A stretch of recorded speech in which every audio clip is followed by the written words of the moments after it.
સુરતમાં રત્ન કલાકારોની હત્યાના પ્રયાસમાં તપાસ કરવામાં આવી રહી છે। પોલીસે હત્યાના પ્રયાસના ષડયંત્રનો ગુનો નોંધ્યો છે। પાણીના ફિલ્ટર પ્લાન્ટમાં સેલ્ફોસ દવા નાખવામાં આવી હતી।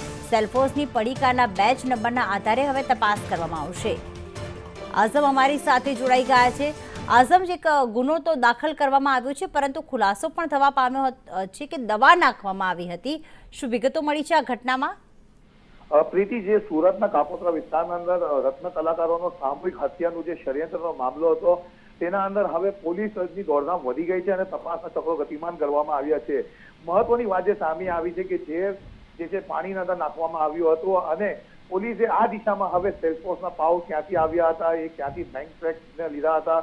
કુલરમાંથી જે સેલ્ફોસનું પાઉચ મળ્યું હતું તે બેચના 24,000 પાઉચનો જથ્થો 21મી માર્ચના સુરત આવ્યો હતો, જેમાંથી 9,000 પાઉચ કાપોદ્રા વરાછા વિસ્તારની દુકાનોમાં ડિસ્ટ્રીબ્યુટ કરવામાં આવ્યા હતા।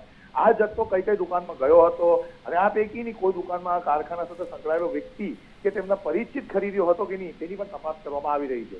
જી, આભાર આઝમ તમામ વિગતો માટે।